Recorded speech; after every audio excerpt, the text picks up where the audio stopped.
দিচ্ছেন কেন? আপনি শরীরে হাত দিচ্ছেন কেন? শরীরে হাত দিচ্ছেন কেন? এই শরীরে হাত দিচ্ছেন কেন? এই শরীরে হাত দিচ্ছেন কেন? শরীরে হাত দিচ্ছেন কেন?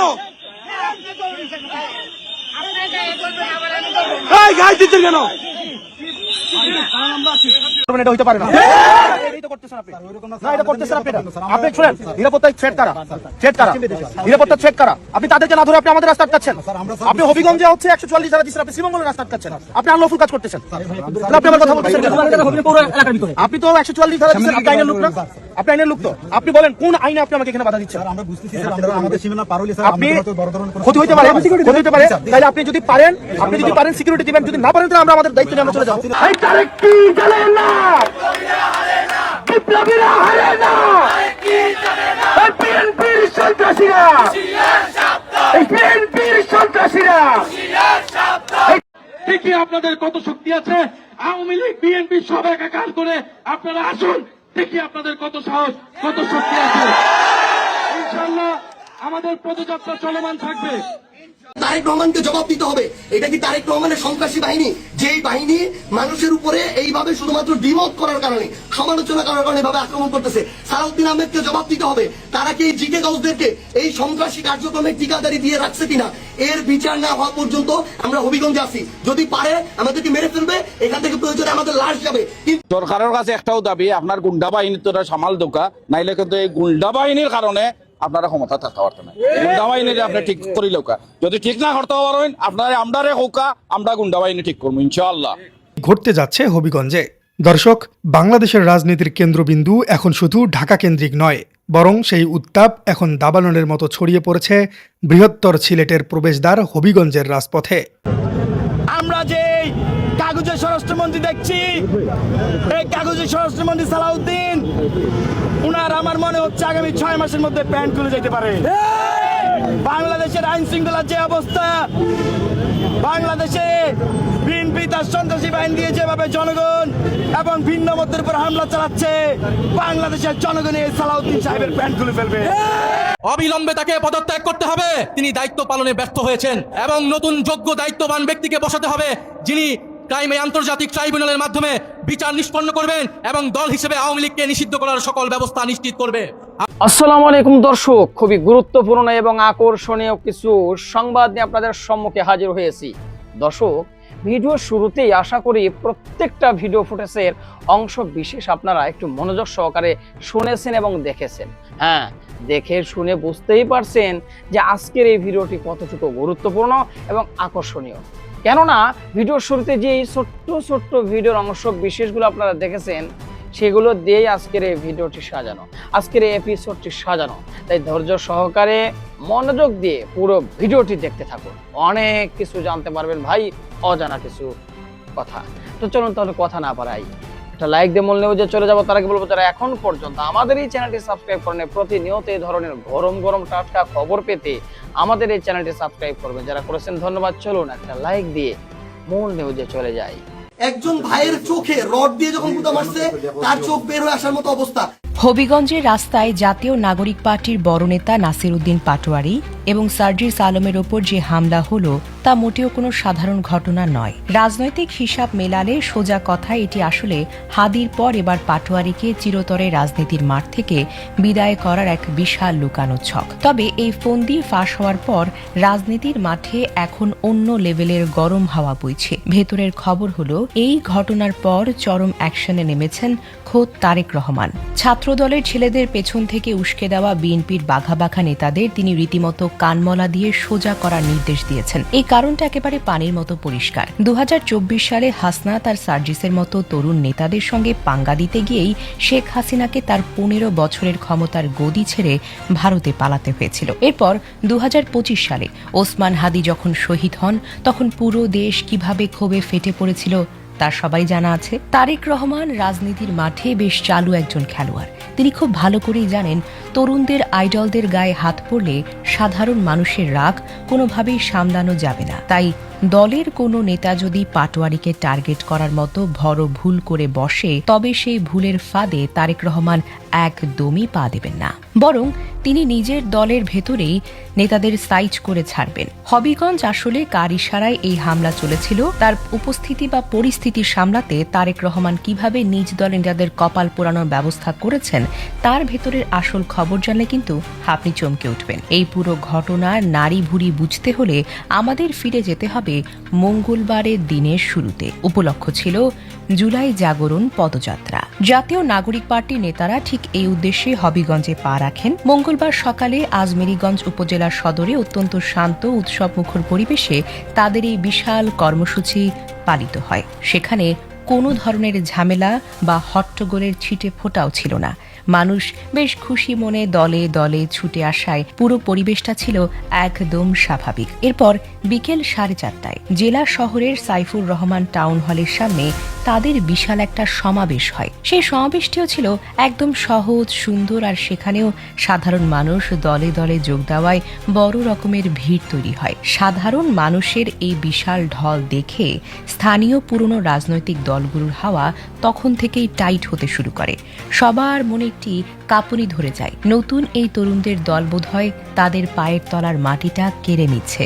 তবে হিসেব নিকেশ উল্টে যায় মঙ্গলবার সন্ধ্যার আগে। টাউন হলে সমাবেশ শেষ করে এনসিপির নেতারা যখন সার্কিট হাউসের দিকে ফিরছিলেন, তখন সদর হাসপাতাল এলাকায় পৌঁছানো মাত্রই চারপাশের অবস্থা পুরোপুরিভাবেই বদলে যায়। কোনো প্রকার উস্কানি ছাড়াই আগে থেকে ওত পেতে থাকা একজন ভাড়াটে লোক হঠাৎ করেই তাদের উপরে ঝাঁপিয়ে পড়ে।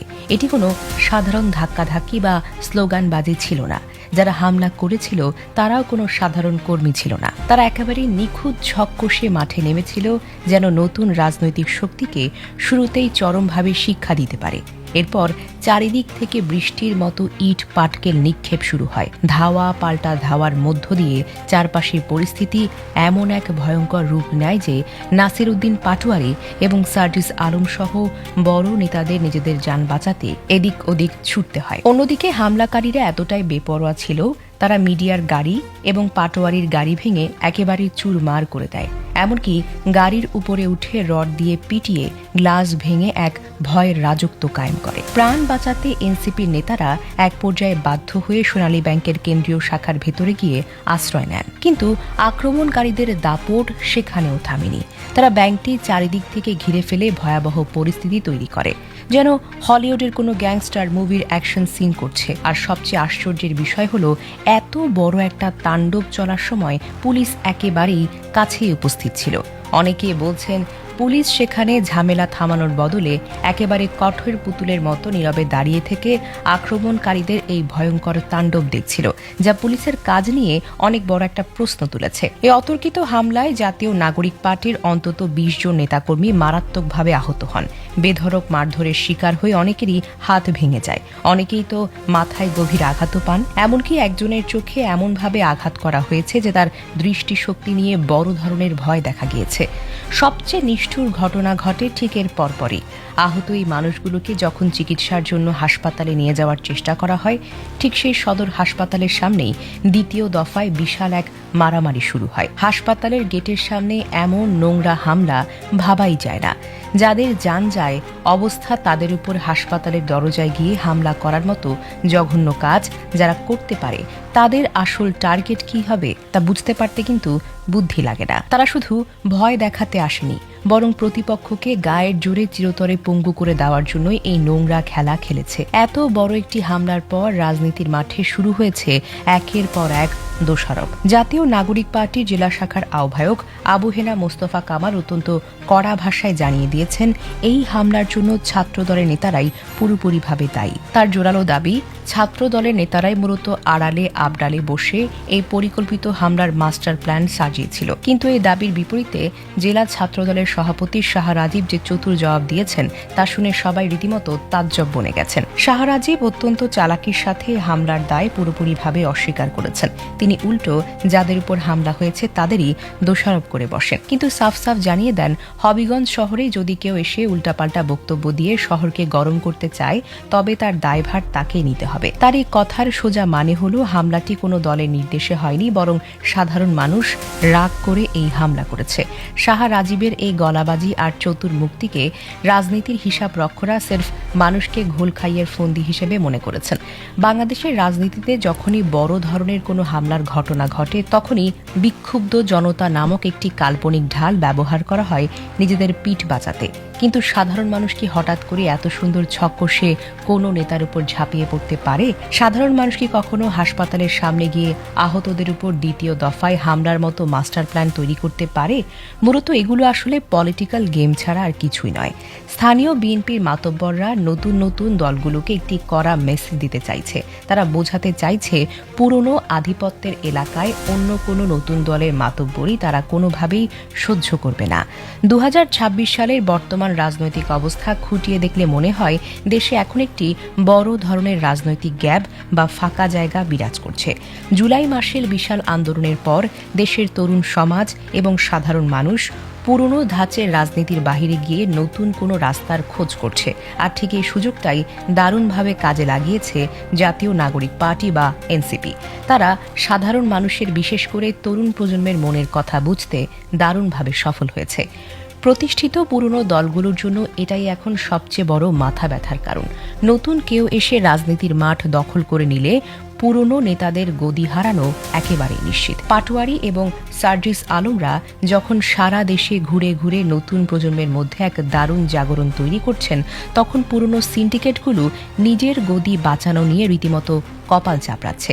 হবিগঞ্জের এই হামলা তাদের সেই গদি বাঁচানোর লড়াইয়ের একটি নতুন নমুনা। আক্রমণকারীরা চেয়েছিল বড় নেতাদের ওপর এমন এক তাণ্ডব চালাবে যা পুরো দেশে এনসিপির যে বিশাল নেটওয়ার্ক তৈরি হচ্ছে তার মধ্যে কাঁপুনি ধরিয়ে দেবে। তারা একটি আতঙ্কের উদাহরণ তৈরি করতে চেয়েছিল যাতে ভবিষ্যতে সাধারণ শিক্ষার্থীরা নতুন কোনো রাজনৈতিক দল গড়ার সাহস না পায়। তবে স্থানীয় বিএনপি নেতাদের এই নোংরা ছক আর মাতব্বরি উল্টো বুমেরাং হয়ে ফিরে এসেছে বিএনপির ঘাড়ে। আর ঠিক এখানেই মাঠে হাজির হয়েছেন দলের প্রধান নেতা তারেক রহমান। ভেতরের খবর হলো, হবিগঞ্জের এই ঘটনার পর তারেক রহমান মোটেও চুপ করে বসে নেই। তিনি খুব ভালো করেই বুঝতে পেরেছেন স্থানীয় নেতাদের অতি উৎসাহ এবং গায়ের জোর দেখানো দলের জন্য কত বড় বিপদ ডেকে আনতে পারে। তারেক সরকার খুব ভালো করেই জানে 2024 সালে শেখ হাসিনা ঠিক একই ভুল করে চরম পরিণতি ভোগ করেছিল। তরুণ প্রজন্মের শক্তিকে পাত্তা না দিয়ে তাদের জোর করিয়ে দমিয়ে রাখার চেষ্টা করেছিলেন তিনি, যার বিশাল মাসুল তাকে গুনতে হয়েছে ক্ষমতা ছেড়ে দেশ থেকে পালিয়ে যাওয়ার মাধ্যমে। এরপর 2025 সালে যখন ওসমান হাদি শহীদ হন, তখন গোটা বাংলাদেশ কিভাবে ক্ষোভে ফেটে পড়েছিল তা তারেক সরকারের একদম নখদর্পণে আছে। তারেক রহমান রাজনীতির মাঠে একজন পোড় খাওয়া ও দারুণ হিসেব কষা খেলোয়াড়। তিনি কোনোভাবেই চান না তার দলের লোকজন নতুন করে তরুণ প্রজন্মের আইডলদের গায়ে হাত তুলুক, কারণ ছাত্র ও তরুণরা একবার ক্ষেপে গেলে তাদের ক্ষোভ সামলানো কোনো রাজনৈতিক দলের পক্ষেই তো আর সম্ভব নয়। তাই হবিগঞ্জে পাটোয়ারি আর সার্জিসের উপর এমন হামলার পর তারেক সাহেব ভেতরে ভেতরে চরম অ্যাকশনে যাওয়ার কঠিন সিদ্ধান্ত নিয়েছে বলে শোনা গেছে। স্থানীয় যেসব বাঘা নেতা নিজের গদি বাঁচাতে ছাত্রদলকে ব্যবহার করে এমন একটি হটখারি ছক তৈরি করেছে, তাদের রীতিমতো নাকানি চুবানি খাওয়ানোর করা নির্দেশ দেওয়া হয়েছে বলেও ওপর মহল থেকে জানা গেছে। তারেক সাহেব তার দলের নেতাদের উচিত শিক্ষা দেওয়ার জন্য ভালোভাবেই প্রস্তুত হচ্ছেন, যাতে ভবিষ্যতে কেউ তরুণ নেতাদের উপর হামলার মতো চরম বোকামি না করে। পুরো ঘটনার হিসেব করলে একটি বিষয় কিন্তু একেবারেই আয়নার মতো পরিষ্কার। নতুন রাজনৈতিক শক্তিকে শুরুতে ভয় দেখিয়ে দমিয়ে রাখার যে ফন্দি পুরনো সিন্ডিকেটগুলো দিয়েছে, তা শেষমেশ তাদের জন্যই বড় ফাঁদ হয়ে দাঁড়িয়েছে। তরুণ প্রজন্ম এখন অনেক বেশি সচেতন। তারা পুরনো ধাঁচের পেশি শক্তির নোংরা রাজনীতিকে আর প্রশ্রয় দিতে মোটেও রাজি নয়। হবিগঞ্জের রাস্তায় ঘটে যাওয়া এই বিশাল ঘটনা বাংলাদেশের আগামী দিনের রাজনীতির জন্য এক কড়া বিপদের ঘণ্টা। পুরনো দলগুলো যদি নিজের ভুল বুঝতে না পেরে তরুণদের সাথে বারবার বিরোধে জড়ায়, তবে তাদের মূল্য দিতে হবে বিশালভাবে। আর ঠিক এই কারণেই তারেক রহমান নিজে হস্তক্ষেপ করে দলের নেতাদের কড়া জবাব দেওয়ার যে বিশাল পদক্ষেপ নিয়েছেন বলে শোনা যাচ্ছে, তা বর্তমান রাজনীতির অবস্থায় অত্যন্তই জরুরি। নাসিরউদ্দিন পাটোয়ারি এবং সার্জিস আলমের উপর হবিগঞ্জে পরিকল্পিত, ভয়াবহ, ন্যাক্কারজনক, জঘন্য হামলা করে বিএনপি বিরাট ভুল করেছে। এর মাসুল তাদেরকে দিতে হবে। হ্যাঁ, এরকম একটা ঘটনাকে কিভাবে ক্যাপিটালাইজ করতে হয়, এটা নিয়ে কিভাবে রাজনীতি করতে হয়, কিভাবে প্রতিবাদ করতে হয়, এটাকে কিভাবে মার্কেটিং করে বিএনপির নাস্তানাবুদ করতে হয়, দেশে বিদেশে বিএনপির মান সম্মান কিভাবে নষ্ট করতে হয়, পরায় গণ্ডায় কিভাবে হিসাব বুঝিয়ে দিতে হয়, এটা নাসিরউদ্দিন পাটোয়ারি, সার্জিস আলমরা জানে। তো দর্শক, বিএনপি যে একটা অসহিষ্ণু দল, তারা যে একটা সন্ত্রাসী দল, তারা যে সন্ত্রাস পালে, তারা যে ছাত্রলীগ আওয়ামী লীগের টাকা খেয়ে তাদের এজেন্ডা বাস্তবায়ন করে, এটা নাসিরউদ্দিন পাটোয়ারি, সার্জিস আলমরা প্রমাণ করে ছাড়বেন। জামাতের লোকজন মার খায়, মার খেয়ে সহজে ভুলে যায়, কিন্তু নাসিরউদ্দিন পাটোয়ারি, সার্জিস আলম এরা মার খেয়ে সহজে ভুলে যাবেন না।